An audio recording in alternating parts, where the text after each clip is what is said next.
جتنا قربانی سے تعلیم میں بیٹھنا ہوگا. ہمارے میاں جی مہراج صاحب فرمایا کرتے تھے کہ تعلیم میں، مسجد کی تعلیم میں دھیان اور عظمت کے ساتھ اس طرح بیٹھو اور یہ نیت کر کے بیٹھو کہ اللہ تعالیٰ مجھے اپنے نبی کی حدیث کا نور مجھے عطا فرما دے اور اللہ مجھے عمل کی قوت دے دے. اگر تعلیم صحیح طریقے پر آدمی کرتا ہے اور گھر والوں کو لے کر پابندی سے تعلیم میں اہتمام سے بیٹھے گا تو اس تعلیم کی پہلی برکت یہ ہوگی کہ ہم میں اور ہماری اولادوں میں عمل کی طاقت استعداد پیدا ہوگی. عورتوں میں اپنے بچوں کو حافظ قرآن و عالم دین بنانے کا حوصلہ جذبہ بنے گا.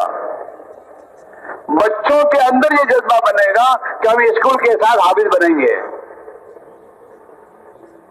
عالم بنیں گے. گھروں سے یہ تمام خرابیاں نکلیں گی. ایک مرتبہ ہم اپنے علاقے میں بھاؤ نگر گئے، بڑا شہر ہمارے یہاں کاٹھیاواڑ میں.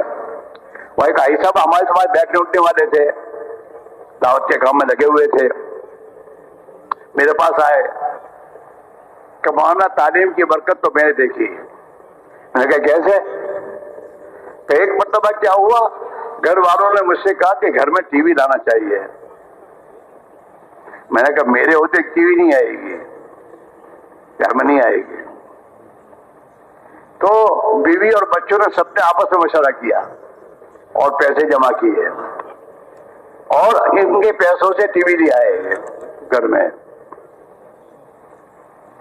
میں بہت پریشان، یا اللہ کیا کرنا، سمجھا لیکن سمجھے نہیں. خدا کا کرنا اسی زمانے میں ہمارے محلے میں میوات سے جماعت آئی اور اس میں امیر صاحب نے کہا کہ گھر میں تعلیم زندہ کرو. تمہارے گھروں کی تعلیم کی برکت سے اللہ تمہارے گھروں میں جو کچھ غفلت کی چیزیں ہیں خدا دور کرے گا. ہمارا ذکر فرماتے تھے کہ گھروں کی فضائل کی تعلیم کا اہتمام کرو. اگر اس کی گھروں کی تعلیم کا اہتمام کرو گے، اس کی برکت سے جن سوراخوں سے تمہارے گھروں میں برائیاں آ رہی ہیں اللہ ان سوراخوں کو بند کر دے گا. اگر اس مسئلے کو پوچھو کہ تم میں سے کون کتنے گھروں کی تعلیم میں شریک ہوتے ہیں تو کہ گھر میں تعلیم ہوتی، باقی میرے، حالانکہ گھر کی تعلیم تو ہمیں کرنی ہے،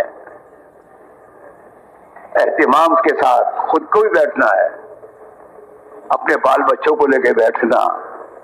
کوئی دین کا تقاضا ہے جواب میں جاؤ گے تو پھر اپنی جگہ کسی کو ذمہ دار بناؤ گے آپ گھر میں، تو یہ گھر کی تعلیم کا ذمہ دار رہے گا. کہ اصل تو ہمارا ہے، گھروں کی تعلیم معمولی چیز نہیں ہے. تو انہوں نے کہا کہ میں نے گھر میں تعلیم شروع کر دی. تعلیم کی شروع، ان سے کچھ نہیں کہا، میں نے تعلیم کرتا رہا. کہ مولوی صاحب 1 یا 2 مہینے گزرے تھے کہ 2 مہینے کے بعد سب مل کے میرے پاس آئے کہ ابا یہ ٹی وی گھر میں نہیں چاہیے. کہ بیٹا یہ تو اب تم بیچو گے تو تمہیں قیمت نہیں ملے گی، نقصان جائے گا. کوئی علاج نہیں، نقصان جائے تو لیکن اس کو یہاں سے نکالو. تو گھر سے ٹی وی نکل گئی. تعلیم کی برکت سے ہے. تعلیم کی برکت سے تمہارے جوان بچوں میں تہجد کی فکر پیدا ہوگی. 5 وقت کی نماز کیا نام ہے؟ تہجد. تعلیم کے ذریعے چاہے تم کتنے رئیس زادے ہو، ہاں اللہ کے نبی کے فرمان میں بڑی طاقت ہے. ہاں تعلیم کی برکت سے گھروں میں سنتیں آئیں گی. یہ فضائل کی کتابیں لکھوائی گئی ہیں. حضرت معاویہ صاحب رحمۃ اللہ نے حضرت شیخ رحمۃ اللہ علیہ کو کہا تھا یہ لکھو یہ لکھو، یہ لکھوائی گئی ہیں. اس کے پیچھے منو آنسو بہائے ہیں اللہ کے بندوں نے. ہاں اور حضرت شیخ نے کوئی ایسی حدیث کمزور نہیں لا کے رکھی ہے. حضرت شیخ نے اگر کمزور ضعیف حدیث ہے تو اس کے مقابلے میں دوسری حدیثیں لا کے اس کو قوی بنایا ہے. اور ہر حدیث کے نیچے سند لکھی ہے حضرت نے، ایسے ہی نہیں وہ کتاب. اور اس کے فائدے میں 50 حدیثیں لا کے سنائی ہے حضرت نے. ایک نور ہے اس کا. یہ جوڑ سے سب باتیں لے کے جانی ہے تمہیں اور کرنی ہے. یہ تو 7 مہینے 8 مہینے سب دکھاتے رہتے ہو اور جاتے رہتے ہو. یہ اعمال کو اہتمام سے کرنے کی فکر کرنے کی ضرورت ہے. محنت کو صحیح نہج پر لاؤ. گھروں کی تعلیم صحیح ہونی چاہیے, مقامی گشت صحیح ہونے چاہیے. ہفتے واری اجتماعی شرکت میں جو اپنے بڑے فرماتے ہیں ان فکروں کے ساتھ جمع ہو کر اپنے تقاضوں کو لینا اور لے کے جانا, یہ تمام باتوں کو سامنے رکھ کر یہ مجمع اپنے آپ کو پابند کرے اور پھر اپنے ساتھ چلنے والوں کو اسی ترتیب پر لے کر چلے. تو پھر انشاءاللہ آپ اپنی آنکھوں سے دیکھو گے, اپنے محلوں کا ماحول دیکھو گے, گھروں میں جو غفلتیں آئی ہیں اس کو نکلتا اور دیکھو گے. جب تک روشنی نہیں آئے گی ظلمت نہیں جا سکتی. گھروں میں اعمال محمد صلی اللہ علیہ وسلم جو زندہ ہوں گے اس کے نتیجے سے غفلت باہر نکلے گی. قرآن میں اللہ کہتا ہے ہاں کہ نیک اعمال آئیں گے تو گناہوں کی زندگی ختم ہوگی. ان الحسنات یذہبن السیئات, نیکیاں یہ تمہاری برائیوں کو دور کر دے گی. نماز زندہ ہوگی, تلاوت زندہ ہوگی.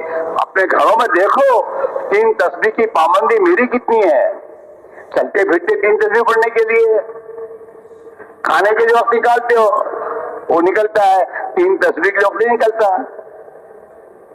3 تسبیح کو یہ مجمع 3 تسبیح کو اہتمام سے پڑھنے والا بنے. یہ 3 تسبیح کو معمولی چیز مت سمجھو. ایک بزرگ فرماتے تھے یہ 3 تسبیح حضرت صاحب رحمۃ اللہ علیہ نے اپنی جماعت میں نکلنے والوں کو پہلے دن بتائی ہے اور مشائخ جو ہیں وہ منتہی کو بتاتے تھے. اخیر میں 3 تسبیحات کی ذکر بتایا کرتے تھے. حضرت محسن جسا فرما کے رحمۃ اللہ علیہ سبحان اللہ والحمد للہ ولا الہ الا اللہ واللہ اکبر, یہ کلمات پورے قرآن پاک کا نچوڑ ہے. یہ معمولی تسبیحات نہیں ہیں. ہر مشکل کا حال اس میں ہے. صبح شام وقت نکال کر اسے دھیان اور توجہ کے ساتھ پڑھنا, اس سے اللہ کا دھیان ملے گا. قرآن کی تلاوت کا اہتمام کرنے کو کہتے ہیں ہمارے والے.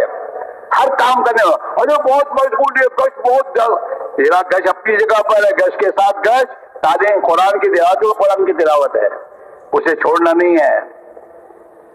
جب تک انفرادی معمولات کی پابندی نہیں کرو گے اجتماعی اعمال میں نور پیدا نہیں ہوگا. جتنا گشت ضروری ہے اتنی تسبیحات ضروری ہے, اتنی انفرادی اعمال میں قرآن کی تلاوت ضروری ہے, اتنا زندگی کا ہر کام سنت کے مطابق کرنے کی ضرورت ہے. ان کے تمام کو کرتے ہوئے اپنے اجتماعی اعمال میں ہمیں لگنا ہے. اور جماعت میں جو ہمارے ساتھ لگے انہیں جماعت میں نکلنے کے زمانے اعمال کا پابند کرنا ہے. انہیں لے کے بیٹھنا کہ بھائی آج کی تسبیح پوری ہوئی, حکم نہیں کرنا تسبیح کی, یہاں آرڈر نہیں ہے. یہاں تو خوشامد ہے, پیار محبت سے سمجھانا ہے. پیار محبت کے جس کے ساتھ جو سمجھتا ہے وہ کبھی چھوڑتا نہیں ہے, وہ اپنی فکر سے کرے گا. صبح شام کی تسبیحات, قرآن کی تلاوت, مصنون دعائیں, ان تمام چیزوں کا اہتمام یہ مجمع کرے. یہ مصنون دعاؤں کو معمولی سے سمجھتے ہیں آپ. اگر مصنون دعائیں زندگی کے ہر موقع کی ہماری پابندی ہونے لگے تو ہر مشکل کو خدا دور کر دے گا, آنے والی پریشانیوں کو روکے گا. یہ دعائیں ایک بزرگ فرماتے ہیں مصنون دعائیں جو ہے نا اللہ کے یہاں قبول دعائیں ہیں. اللہ کے یہاں قبول دعائیں ہے, اس کو کرو گے تو قبول ہی اللہ کے یہاں. اس میں بہت بڑا مجمع ایسا ہوگا, پہلے چلے میں جتنا سیکھا تھا بعد کے چلے میں پھر اس کو میں سیکھنا زیادہ نہیں ہوا, وہ سیکھ لیا. اس لیے میرے بھائیوں، ہم اپنی اس محنت کو صحیح نہج پر لائیں، گشت رواجی نہ کریں، گشت فکر کے ساتھ کریں، اور اللہ سے اچھی امید کر کے گشت کریں، اور قربانی والا گشت۔ اللہ توفیق دے، دکان بند کرو گشت کے دن، کچھ نہیں ہوگا نقصان، اور وہ قربانی والا گشت کرو، اور اپنے ساتھیوں کو قربانی والے گشت پر لاؤ۔ تعلیم قربانی والی، تعلیم کے وقت میں کوئی عمل نہیں ہوگا، کوئی بھی تمہارا ₹1,00,000 دینے والا بھی آئے اس کو انتظار کرے گا مسجد کے بعد کہ تعلیم کے بعد ہوگا جو ہوگا بعد۔ تعلیم کا اہتمام، استقامت کا مطالبہ اللہ نے اپنے نبی سے کیا، فاستقم کما امرت۔ پیارے نبی، آپ اپنے آپ کو جمائے رکھیے جیسا آپ کو کہا جا رہا ہے۔ استقامت مطلوب ہے، پابندی سے گشت کرنا، پابندی سے تعلیم کرنا، پابندی سے نمازیں تکبیر تحریمہ کے ساتھ اہتمام سے پڑھنا۔ اللہ توفیق دے، پابندی سے تہجد کی نماز کی پابندی، اشراق کی پابندی، چاش کی پابندی، یہ تمام اعمال ہیں، ان اعمال میں ہم اور آپ پابند ہوں، اور نکلنے کے زمانے میں ہم بھی پابند ہوں۔